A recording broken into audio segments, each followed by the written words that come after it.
Wizards of the Coast, after the debacle of a statement last Friday to try to cool down anger about their trying to revoke the open gaming license, has come out with a new statement today, which essentially concedes nothing and is a delay tactic, and I'm going to explain why. Before reading any statements from WOTC, it's important to remember and keep at the center of your brain that the main issues are the fact that they are trying to revoke something that was irrevocable.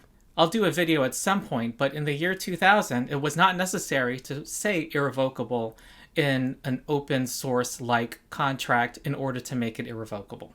Also, the draft OGL said that it could be terminated at any time for any reason by Wizards of the Coast simply by giving people 30 days notice. The entire issue is whether Wizards of the Coast will go back on their word again in order to pursue what has been very clear that they intend to eliminate competitors and monopolize various spaces within the TTRPG community, especially the virtual tabletop space, and that there has to be something in writing that prevents them from doing so. They already know full well that this is the issue, and that all that they need to do is add the word irrevocable to the old license, which already enables them from preventing third parties from using their content to make hateful, discriminatory speech. And as has been pointed out by other YouTube creators, Hasbro itself uses NFTs and is merely opposed to other companies using NFTs, and the entire NFT issue and discrimination issue are smokescreens. This statement is by Kyle Brink, who I did a little digging. He has a LinkedIn profile. This is him. And his history has very little to do with gaming. It says he has played D&D since he was a kid.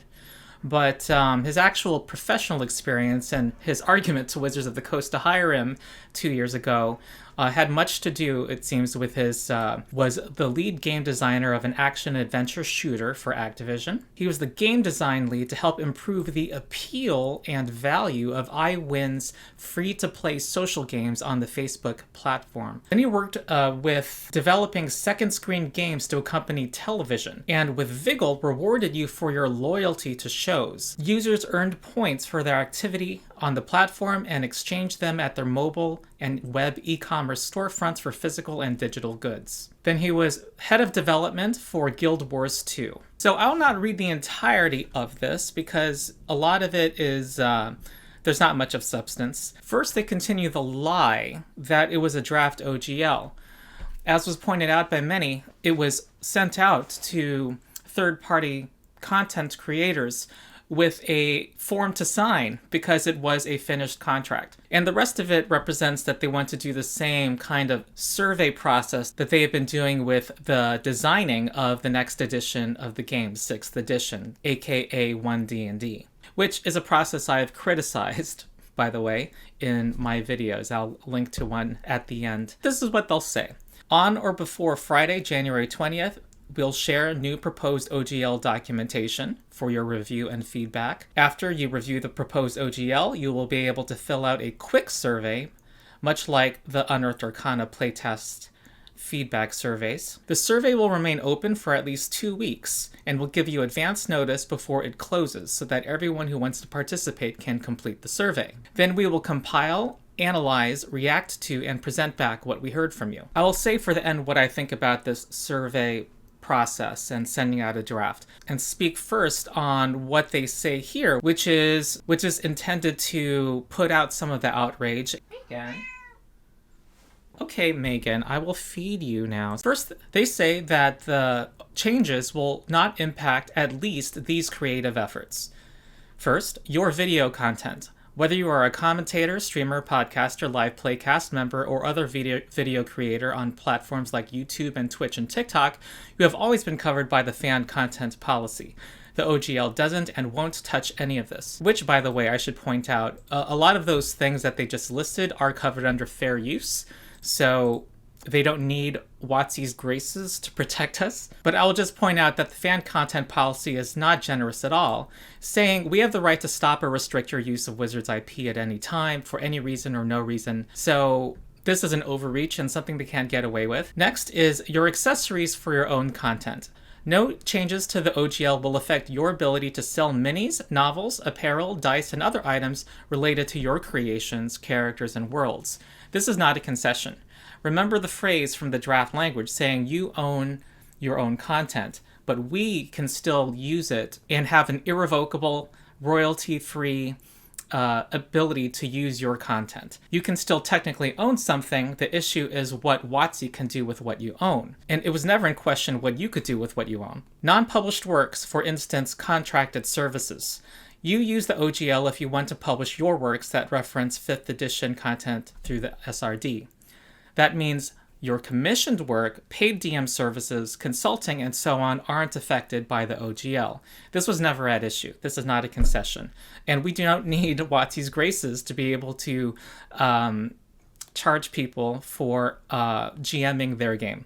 VTT content. Any updates to the OGL will still allow any creator to publish content on VTTs and will still allow VTT publishers to use OGL content on their platform. Also not a concession. There's a sleight of hand going on here. Any creator can publish content on VTTs. That as a general statement, of course, is true. The issue is, can they use OGL content or OGL compatible content? The next clause, they will still allow VTT publishers, so Roll20, Fantasy Grounds, can still use OGL content on their platform. This sounds like a concession. Use can mean a number of things. First of all, what people want if they use Roll20 or Fantasy Grounds or Foundry is to be able to make characters and have access to the monsters of at least the 3 core books and eventually later books. Allowing Roll20 to use OGL content on their platform does not necessarily mean that. Currently, under the current OGL, Roll20 has to contract with Wizards of the Coast to make the Player's Handbook classes available. So use is not what that is about. What this really means is that the OGL does not preclude VTT publishers from possibly using OGL content on their platform. So the scenario could be that Wizards might say, sure, you can sell the Player's Handbook to your customers, but you have to charge them $80. That's kind of an extreme example, but you can see it still does not prevent Wizards of the Coast from forcing Roll20 out of business, at least out of the business of being a VTT for D&D. DM's Guild content. The content you release on DM's Guild is published under a community content agreement with Dungeon Masters Guild. This is not changing. True, this was never at issue. Your OGL 1.0a content. Nothing will impact any content you have published under OGL 1.0a. That will always be licensed under OGL 1.0a. This is like their last statement where they said that your content under the current OGL is not going to be affected. That's not at issue. What's at issue is what you're making in the future. This does not preclude them revoking 1.0a for all future things published, which is where they see the money being at, publishing things for D&D now and into the future. Your revenue. There will be no royalty or financial reporting requirements. This is from their last statement.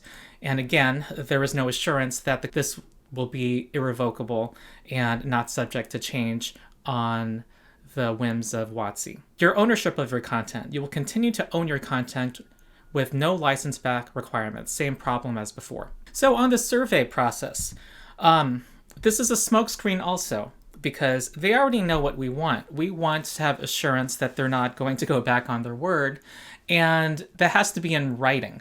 And that already is in writing in 1.0a. All they need to do is add the word irrevocable to that. So they want 2 weeks for people to fill out the survey, and there is no deadline on when they respond to the survey. What they're trying to do is buy for time, hope that the storm blows over so that they can do something in the future. They want people to stop unsubscribing from D&D Beyond and stop declaring they're moving away from D&D with the hope that they are listening through this formality of a process. A survey also has the convenience of them saying, we are not going to comment on your demands because we're waiting for the survey. Of course, we should not relent in our demand that they declare they will not revoke the OGL now. They are biding for time. Just want to end by sharing a poster from the French student movement from 1969. This is 1 year after the big strikes that shut down the country that almost led to a revolution. I assume that part of the cooling down of that movement was some concessions by the French government and some promises. But essentially, this poster says, I participate, you participate, he participates, we participate, you participate, they profit. It was a warning by activists to the student movement not to trust any committees that the government had formed to have students and labor leaders participate in the process of meeting the movement's demands. And all that did was allow the government to buy time, take the initiative, and not grant what the movement wanted. So whenever there is a call to have a committee or for us to participate, our response should be not to de-escalate, but to escalate.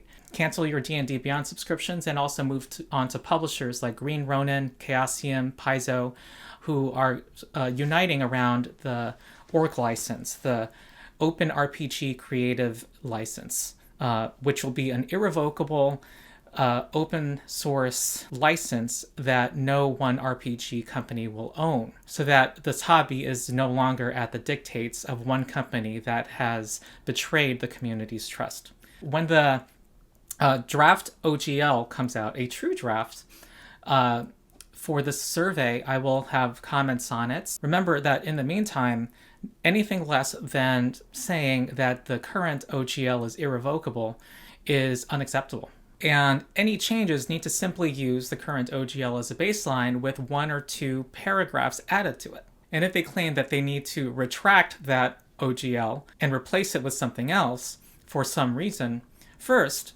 that reason likely is already met by the OGL currently, and even if it's not, simply add some language to 1.0a. So that's it. I am Ronald, the Rules Lawyer. Like and subscribe, and I'll see you next time.